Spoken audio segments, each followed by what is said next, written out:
and welcome. This is Nick G454N. Mike D3213 here. From We Are Sports Gaming. Today is the 2020 NFL Draft Prospects, the edge rushers. Now, who are these guys? Not linebackers, but they're like the outside linebacker, defensive end, prototypical edge rushers. Yep, rushers. They're the new breed. Yeah. All right, here we go. Let's start off with the number one guy, number one prospect in the entire draft. His name is Chase Young. Go ahead, Mike. Yes, Chase Young is the number one prospect in the draft. 6'5", 264 from Ohio State. He is the ultimate safe pick. If you want a guy that is just truly talented and you don't want to take the risk drafting a quarterback, you draft Chase Young. I think he's the best rusher in this draft. 16.5 sacks. He's a freak, and he's a hell of a prospect. Absolutely. Look, this guy, we say every year, you look at Jadeveon Clowney, he was another freak. I think that this man is better than Clowney. I think this man is better than Bosa. I think this man is better than Nick Bosa. I know that sounds crazy. That I'm saying that he's better than both the Bosa brothers and better. But look, Mike, 6'5", 264, 33 and 3/4 inch arms. Look, this man right here, in my opinion, he looks like he jumps off the ball extremely fast. His pass rushing ability is extremely phenomenal. It's something I've never seen before. Amazing hit power, amazing pursuit at the quarterback. Did not run a 40, did not bench. Would have probably hurt his draft. Not his stock. He was in to probably be the number one prospect no matter what. But it would have been like, damn, he only does this. Or he doesn't want people to even look at that. Like you said, they had 16.5 sacks last season, 10.5 the season before. Always been productive. He seems like a safe pick. Again, his jump off the ball was so damn fast. The problem is that I never really saw him being, really, the linemen, like you say, the linemen in college are not the same. No, not the same. But he's still going to be incredible, good, I think. But then you got to also be cautious of the bust because Jadeveon Clowney has definitely not lived up to his expectations. But I do think Jadeveon Clowney is much faster than Chase Young. But I still think, like, all in one, I think Chase Young is a better prospect. We were talking about that the other day. All right, here we go. Now, next one, Mike, A.J. Epineza. A.J. Epineza, he is concerning. His stock is dropping, and it kind of should be. He had a horrible combine, only bench pressed 17 reps, which is horrible, ran a slow 40. He's decent in the run game. I mean, he's not a bad overall rusher, but his attributes are kind of disgusting. Like, being that slow and being that weak for your position is kind of unacceptable, and I'm not very excited about him at all. Now, look, this guy right here, I did compare him before to Cameron Jordan, right? They're both about the same height, same weight. A.J. Epineza is very sluggish, it seems to me.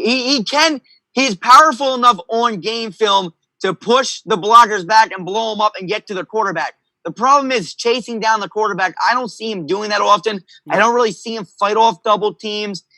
He's good at pass rushing. He's a decent run stuffer. Ran a 5.0, 4.40, like you said, only benched 17 reps.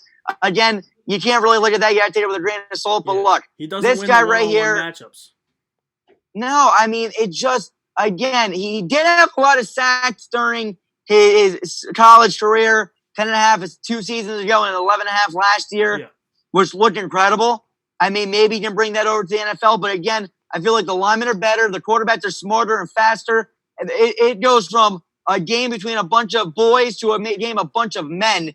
And I don't, again, I'm not knocking him all the way, but I don't think he's going to live up to the number one pick that, he's supposed to be. Yeah, no, he's not. All right, next guy. You guys, sorry, yep. No, go ahead, go ahead. All right, Clayvon Chase Hall. All right, he's another one that he is very fast and very strong. But he's another guy where I just don't know, how good he is. He's very athletic.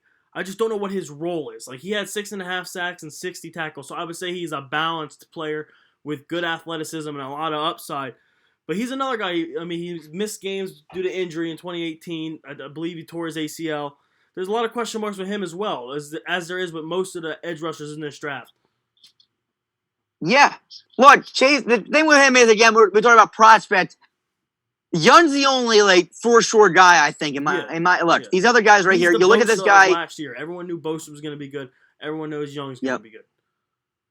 Look again. This guy is 6'3", smaller than the other two that we just mentioned. Faster though, seems at least. He looks like a linebacker. He looks like that safety. The same thing I'm going to mention to another guy coming up soon. Look, not the greatest run stuffer, not the greatest pass rusher. He can't beat a lineman one-on-one. Don't think he's going to ever beat a double team, at least in my opinion.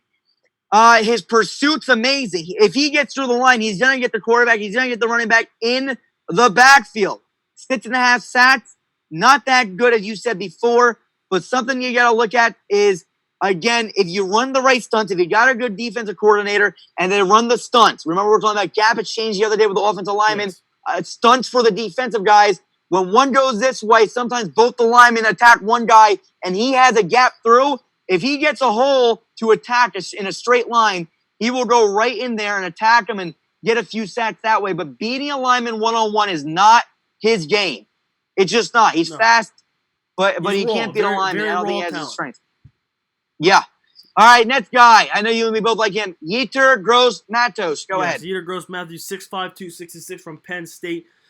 He is strong as a bull, and he overpowers offensive tackles. He will throw them to the ground, and that is what I like to see. He has a high motor.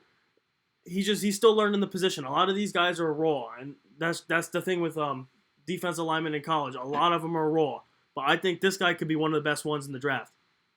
I'm sorry, my foot fell asleep and my whole life's sleeping. It feels like pins and needles. Yeah, while you're moving, I gotta plug this in. It might die. I don't want to. All right, go ahead. All right, so look at this.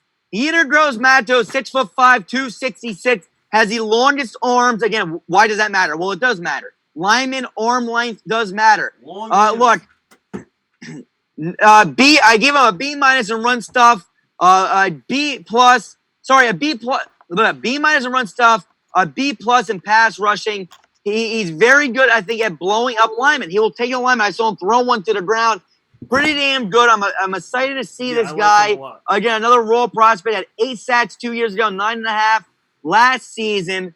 Again, he can fight. I saw him fight through some double teams, and for his size, he can pursue the quarterback. He did not run a 40, but what I did see was a lot of heart, and he gets after the quarterback, even for being 6'5", 266. Yes. I'm a huge fan of Yetur Gross-Matos. Yeah, he's my favorite one other than Chase Young. Yeah, really, honestly. I mean, the other two, no. All right, Mike, here we go. Next guy coming up. And another thing about Chase Young, before I forgot to mention, he's very scrappy. He seems very scrappy. And Yetur Gross-Matos, he did rep out only 20 reps. But you know what, though? He plays a lot stronger than he benches. All right, let's go to the next guy, Terrell Lewis. Go ahead. Terrell Lewis, 6'5", 262 from Alabama. He is another very long-limbed guy. He's got long arms. He's powerful. He's fast. But again, the same thing as the rest of them. Very raw. There's a lot of things he doesn't do well, but he could do well because he's athletic enough to make the adjustments. And I think that is where the NFL is going to help him just because of the coaching. Mike, I literally wrote down, this guy doesn't even look like an edge rusher. Edge rushers are defensive ends and outside linebacker. This guy looks like that new hybrid, that weird. The NFL is getting faster, Mike, and that's what we're coming to. They're no more those big, bulky linebackers. Now they're the skinny, long, lengthy. This guy right here, he looks like a safety. I know he's 6'5", 262, but what nobody understands is how long and lengthy he looks on the field. Again, he's not going to beat a lineman one-on-one, in my opinion, but his pursuit to the quarterback is fast. If a defensive coordinator can draw up a play where he's open and he's unblocked, he's going to get to the quarterback very quickly or blow up a play in the backfield very, very fast. Again, he's not going to beat a lineman one-on-one, unfortunately, but if he gets through the lineman somehow, some way, he's going to cause havoc in the backfield very well. He needs to learn. He needs to be able to get off the block. That's where he needs to like I said, and there's injury concerns too. I mean, he was injured for most of his career. He tore an ACL college too, I believe, around 20. All right, let's go to Curtis Weaver. Curtis Weaver, 6'2", 265, smaller guy, smaller heighted guy anyway. He weighs a lot. He had a lot of sacks. He had 13.5 sacks, but he is not a very great run stopper. He is a pure pass rushing edge, which is what you see a lot in the NFL. But, I mean, you like to have guys that can do both. He's just going to get sacks for you. I think he can eventually be able to stop the run, but he's not as much of an athlete as the top guys. Not at all. Not at all. And like you said before, 6'2", 265. He's large for his size. Yeah. I think we can He's both heavy agree for with his that. height. Yeah, heavy wise. Look, pass rusher written all over him. 13.5 this season, 9.5 2 seasons ago, and 11 back in 2017. He always gets stats. I don't really see how. Look, he could be the biggest sleeper in this draft somehow. Yeah. Again, when I watched his film, he looked okay. He didn't look too impressive to me. A little bit slow on the slower side, in my opinion. Again, he is a pure pass rusher. That's what he is. A run stuffer slightly, but not really. I mean, he needs to work on his run stopping ability. But off the edge, he didn't get to the quarterback. I mean, he gets a lot of stats. I think his numbers, though, are a little bit, they're lying to us a little bit, I think. Yeah. I don't think he's as dominant as a pass rusher as his numbers show. All right, my last guy, my friend told me about him, Julian Okawara. Go ahead. Yeah, Notre Dame, he's a good size, 6'4", 252.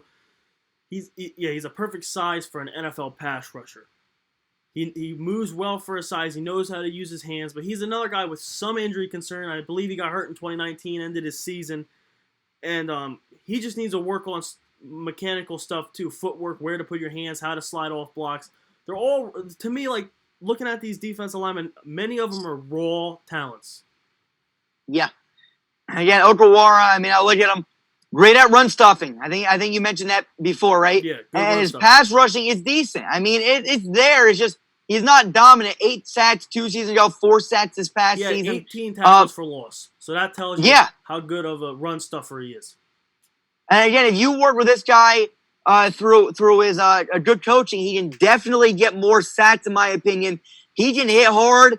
He has great pursuit, I want to mention.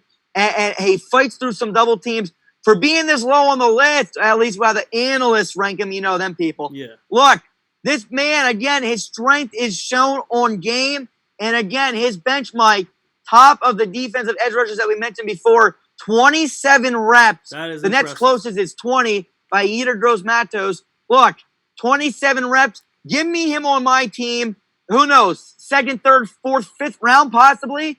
Let's see what he can do. Yeah. Let's see what he can do. Yeah. I mean, I'm excited to see what he can bring to the table. And he has that size that you said a normal guy has. Yeah. Anything else you want to mention? No, one thing, just watch Yetur Gross-Matos. I think he could potentially be one of the best linemen in this draft behind Chase Young. I think he is the best lineman in this draft behind Chase Young. Defensive pure rusher, I mean, rusher, go ahead. yes. Say it. Yeah, edge rusher. Yeah, because, Mike, honestly, Mike, you look at some of these other people, I'm going to be honest. Young, Epinesa, Matos, Weaver, and Okawara, those guys are all like true edge rusher defensive linemen. Jason and Lewis, Terrell Lewis, those two specifically are more like linebacker. They're rover. Like they like to just sit and play linebacker, rush sometimes. They're not true edge rushers, but they still list them there because they put pressure on the quarterback every once in a while. But again, the ones that you mentioned before, Young, Matos, and I would say Okawara are my 3 favorite coming out of this draft for edge rushers. And the other 2, Jason and Lewis, they're going to be fun to watch if you get rid of the right system. Yeah, exactly. It all depends on the system these guys get into. Yeah, exactly. And some people, for some of you guys in the live chat and comment section too, you guys always say, oh, well, why is this guy falling to the 4th round? He's better. Some of these guys dropped to the 4th round, but that's where you get the sleepers. I mean, everyone's like, oh, why is he a 4th round pick? He deserves to be higher. Who cares if he drops to the 4th round? That's better for all of us. Yeah, it's better. I mean, our teams might be able to get him. Don't waste a high pick on him. Exactly. You get the. Who cares when they get drafted? We know what kind of player they are, and that's how we rank them here. All right, Mike. Is that all? That's it from me. Think so. All right. Be sure to watch our next episode on linebackers coming up next. Till next time, peace. The best is yet to come. Sign off now. Nick G4 it. Mike D3213. For We Are Sports, Jamie.